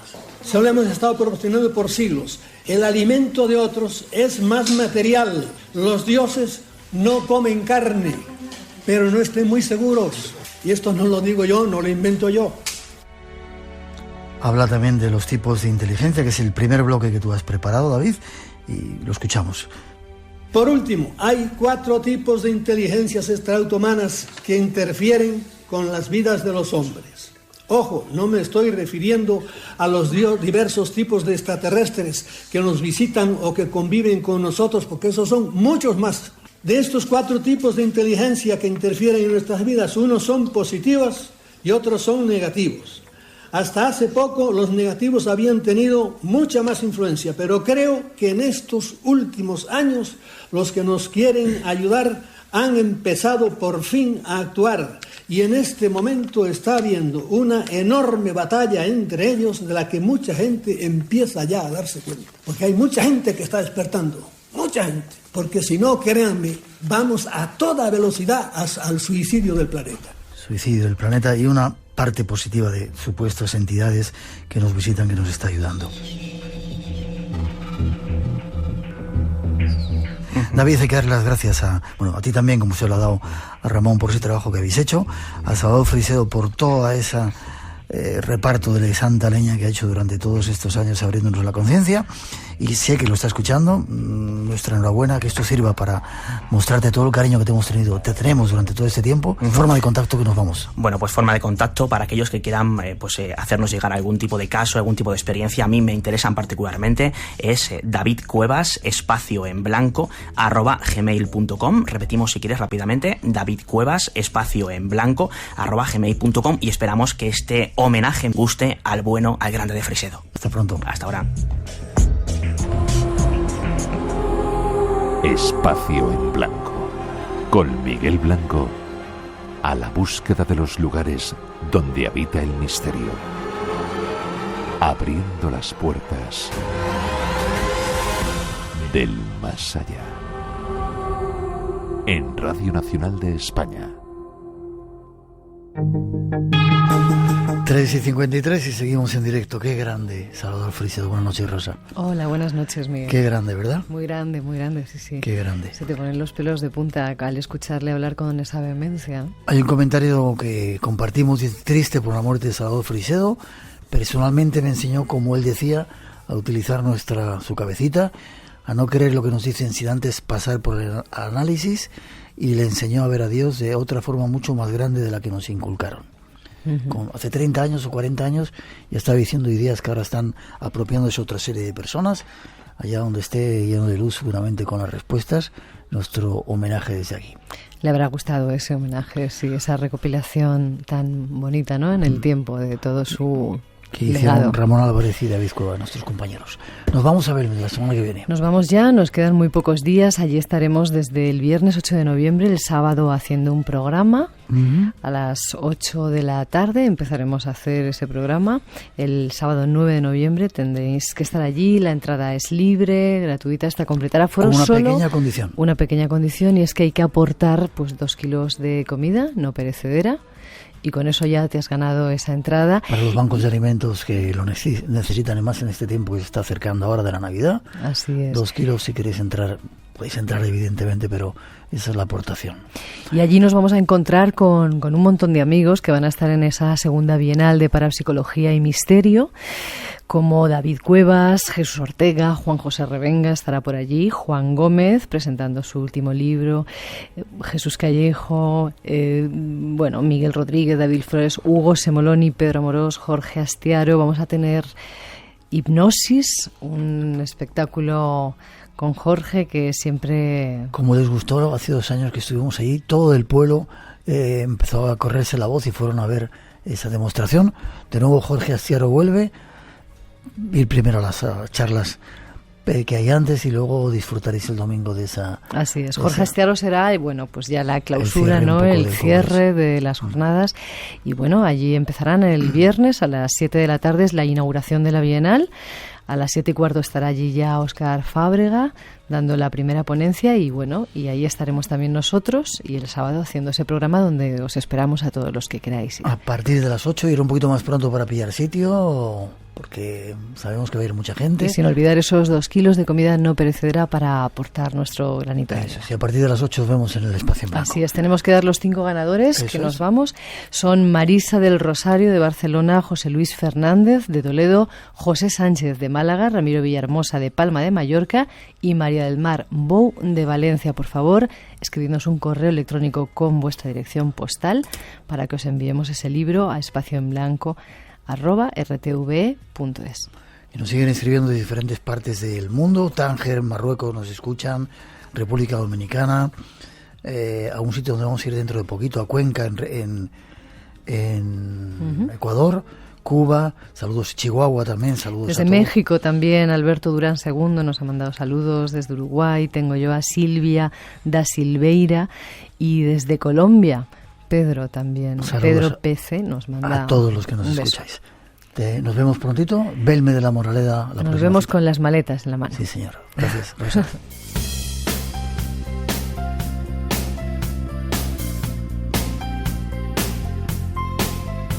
Y terminamos por hoy, nos ponemos a hacer la maleta, como dice Rosa, nos vamos a Belme, de allí os esperamos a todos. Será en una semana, muchas sorpresas hay por ahí en ese pueblo de las misteriosas caras. Feliz semana para todos, no sé cuántos trillones de átomos vienen ahora después de las noticias, 2 millones de átomos, 2 solo, o 3 millones de átomos vienen ahora el siguiente programa de Radio Nacional de nuestro compañero. Y hasta las 4 os dejamos con un poquito de nuestra mejor música, nuestros mejores deseos, y nos vemos en Belme de la Moraleda. Feliz semana.